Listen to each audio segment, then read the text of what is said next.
سلام، وقت بخیر. حل و فصل اختلافات. یکی از دلایل مهم بروز اختلافات قراردادی تفاوت دیدگاه طرفین در تفسیر قرارداده. البته که عدم اطلاع از حقوق، تبعات مفاد قرارداد و نتایج حاصل از اون هم بی تاثیر نیست. اختلافات به دو روش حل و فصل میشن: یک، مراجع ذی‌صلاح، دو، داوری. بنابر مصالح و هزینه‌های مالی و غیر مالی ما داوری رو در اولویت قرار میدیم. ابتدا به الزامات داوری میپردازیم.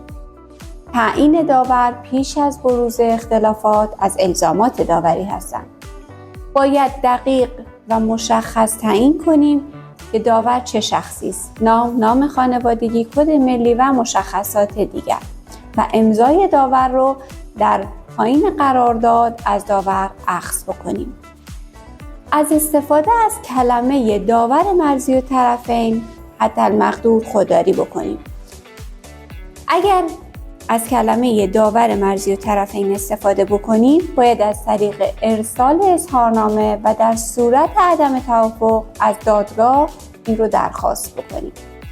این عبارت ممکنه که امکان طرح دعوا رو در وهله اول از شما بگیره و اگر طرح دعوا بکنید، دعوا رد میشه و هزینه دادرسی شما از بین میره.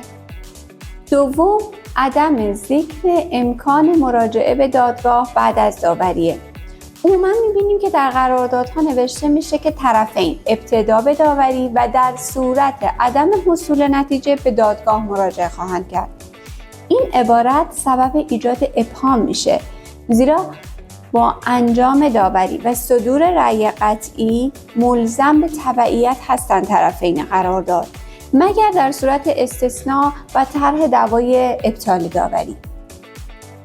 اگر این قطعیت نباشه، داوری به معنای خاص کلمه است و داور صرفاً سازشگر خواهد بود.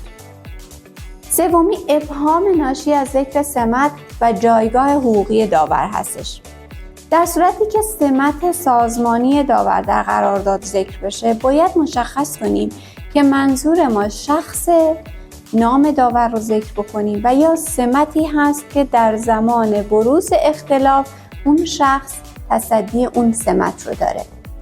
انتخاب شخص حقوقی به عنوان داور. داور میتونه شخص حقیقی یا حقوقی باشه. البته باید توجه داشته باشیم که امر داوری در موضوع فعالیت شخص حقوقی در اساسنامه تصریح شده باشه و منافاتی با ذات داوری که عدم وجود منافع هست در اون مجموعه رعایت بشه و داور کاملا اصل بی‌طرفی رو بتونه رعایت بکنه. انواع دعاوی بین‌المللی شامل دعاوی تجاری بین‌المللی، دعاوی حمل و نقل بین‌المللی، دعاوی ضمانتنامه‌های بانکی بین‌المللی، دعاوی جرائم رایانه‌ای و دعاوی مالکیت فکری بین‌المللی هستند. حل و فصل اختلافات دعاوی به دو روش غیر حقوقی و حقوقی انجام میشه که البته روش‌های غیر حقوقی در موارد سیاسی کاربرد بیشتری دارن، مثل مذاکره میانجیگری، و روش حقوقی شامل حل و فصل اختلافات بین‌المللی، دادرسی با حل و فصل از طریق فرایند قضایی دادگستری بین‌المللی که معروف به دادگاه جهانی بوده و مستقر در شهر لاهه است و وظیفه اون رسیدگی و حل و فصل به اختلافات قانونی میان کشورهاست. دومی داوری بین‌المللیه که نیاز به اشراف به قوانین داخلی و خارجی داره.